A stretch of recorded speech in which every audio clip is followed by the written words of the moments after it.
there are a lot of things that are a waste of time. You know, when you think about your life, I often tell people that I work with, if you can get, because people have very high standards for how they want their work life to be, and I said, look, if you can get your work life to be where you enjoy half of it, that is amazing, because very few people ever achieve that. Because the truth is, everything comes with overhead. That's reality. Everything comes with pieces that you don't like.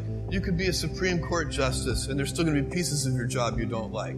You can be a university professor, and it's still going to be, you have to go to committee meetings, and you have to do things. You know, every job comes with pieces you don't like. And we need to say, that's part of it.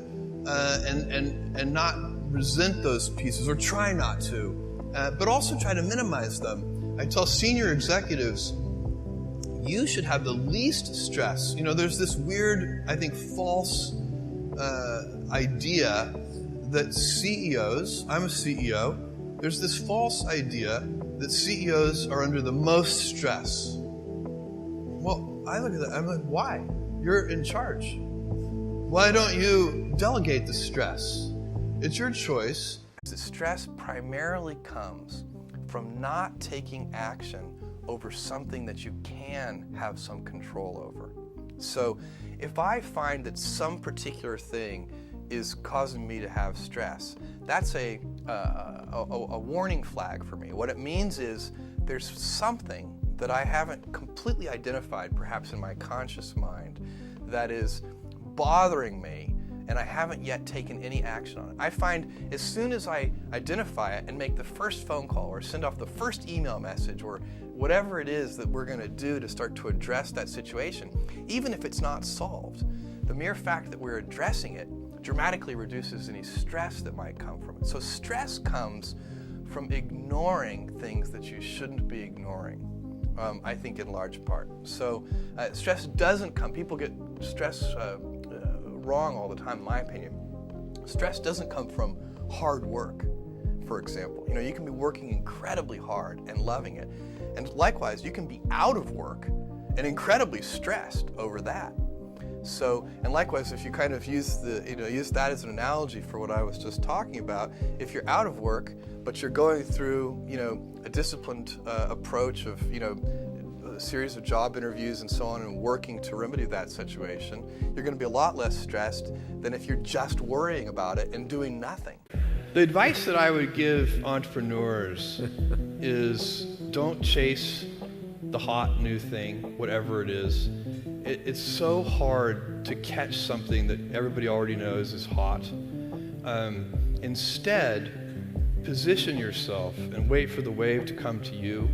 Position yourself with something that captures your curiosity, something that that you're missionary about. When we acquire companies, I'm always trying to figure out, is this person who leads this company a missionary or a mercenary?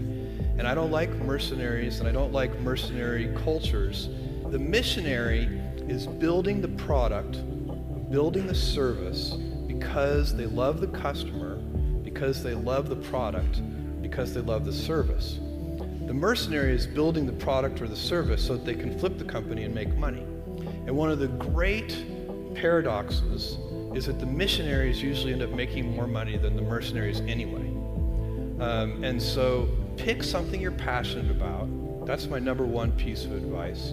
And the second thing is, once you've done that, just start with the customer and work backwards. Those two things will take you an awfully long way. So it really was a decision that I had to make for myself. And the framework I found, which made the decision incredibly easy, was what I called, which only a nerd would call, a regret minimization framework. So I wanted to project myself forward to age 80 and say, okay, now I'm looking back on my life. I want to have minimized the number of regrets I have. And I knew that when I was 80, I was not going to regret having tried this. I was not going to regret having wanted, trying to participate in this thing called the internet that I thought was going to be a really big deal. I knew that if I failed, I wouldn't regret that. But I knew the one thing I might regret is not ever having tried. And I knew that that would haunt me every day. And so when I thought about it that way, it was an incredibly easy decision. And I think that's a very good, it's if you can project yourself out to age 80 and sort of think, what will I think at that time? It gets you away from some of the daily pieces of confusion.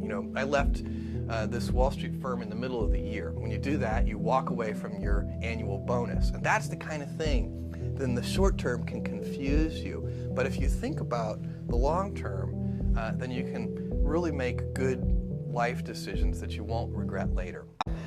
You have a very unique management style, and I hope you'd share a little bit about some of the thoughts of some of the guidance that you've given the young folks. Yeah.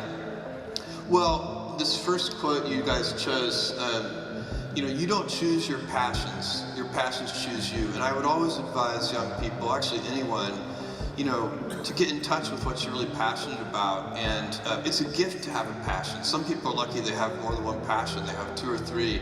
And that gives you energy. You can't force a passion on yourself. It just doesn't work. You can try, but it's unlikely to succeed. Take pride in your choices, not your gifts. This is something that I think is super important for young people to understand, and for parents to preach to young people. It's really easy for a talented young person to take pride in their gifts. They can say, I'm really athletic, or I'm really smart, or I'm really good at math.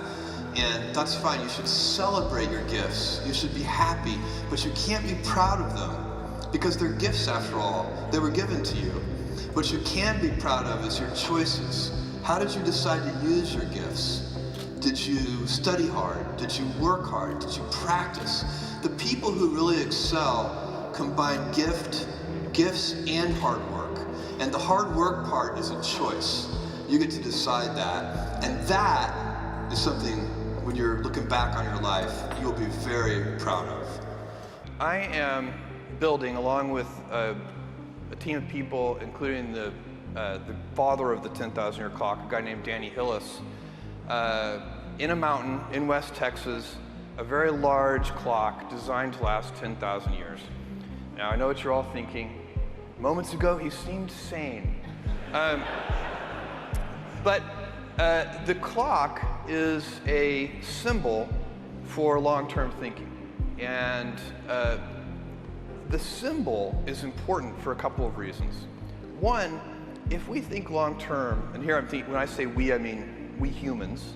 If we think long-term, we can accomplish things that we couldn't otherwise accomplish. So if I came up to you, Werner, and I said, look, I want you to solve world hunger in 5 years.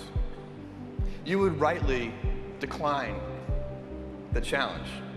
But if I said, Werner, I want you to solve world hunger in 100 years, now that's more interesting, because it's then you start to first create the conditions under which such change could occur. We humans are getting awfully sophisticated in technological ways and have a lot of potential to be very dangerous to ourselves. And it seems to me we're, as a species, going to have to start thinking longer term.